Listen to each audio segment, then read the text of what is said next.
Shit is getting crazy, so what better of a time than to dive into somebody's birth chart and roast the fuck out of them? Michaela girl, if you hear something you don't like, don't blame me, blame that personality. Let's go. Girl, you should invest in a life jacket because you have so many Cancer placements. I just know that you're drowning in emotion. For you, girl, home is where the heart is, and that's because you don't like leaving that bitch. And regardless if you had a questionable childhood, family is the most single important thing to you. But let's get into your big three.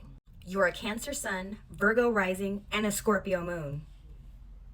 So basically, you stress yourself out and everybody else around you. With a Virgo rising, you are very smart, very intelligent, and very aware. But again, you overthink everything. And muscles isn't what turns you on. It's people with problems. That's right, girl. Wounded birds are your kink. And you're the type of person that when you meet somebody, you observe them. You don't go in open arms. You're just like, I need to know who you are so I can fill out your energy to know whether or not I need to be stressing myself over you.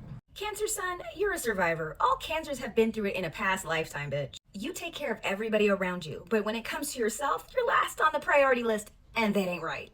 And the reason is you don't want to burden anybody with your issues. Well, guess what? People want to be there for you. And bitch, you're an emotional hoarder. You don't let go of anybody. If you dated them, they will always be your boo. Always. Scorpio moon, you're like borderline scary intense. And unbeknownst to you, well, maybe it is beknownst to you, but you like drama. And the reason why you like drama is because Scorpio is the sign of death, rebirth, and transformation. And that's what you're constantly doing. And when you have a lot of drama around you, you're constantly learning, right? Man, the people that you date, you are constantly putting them through tests. Shit, you test yourself. You just want to make sure that somebody is really there for the right reasons. Even if that means you got to drive them crazy in the process. You really want to trust people, but you absolutely don't. And people either love you or they hate you. There's like absolutely no in between. Well, there is the category of people that are scared of you. Your Mercury's in Cancer, so I just know that you communicate with a lot of emotions. You should take out some stock and some tissues because you gonna be crying, bitch. And God forbid somebody does something to you because you ain't ever gonna forget about it. And you're not gonna let them know that you ain't ever gonna forget about it. Your Venus is in Cancer. Oh my God.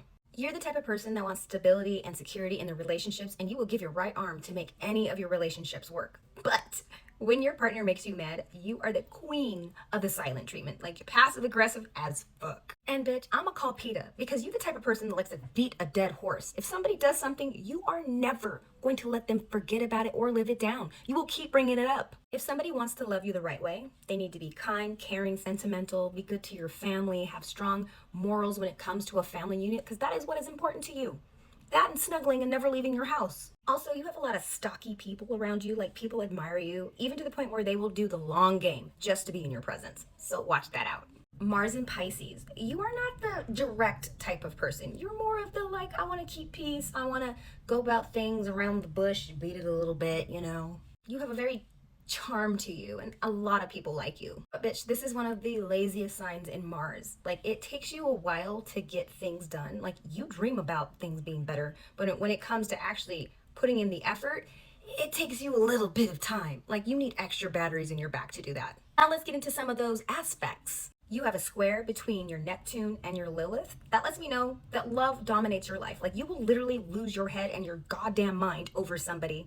And if that love is not returned, you can get a little psycho. You have an opposition between your Uranus and your Ascendant, and that lets me know that sometimes you lack control. And that makes sense because you are emotionally driven. You have an opposition between your Jupiter and your Neptune, and that lets me know that you're easily influenced, and perhaps you become seduced by a lot of different people, and you need to really be careful about that. Square between your Jupiter and your Lilith, you will ruin yourself in the name of love. Like you will find yourself doing some weird shit just to please your lover. Okay, Michaela, I don't think it was that bad. I just think that you stress yourself out and other people, and that's okay.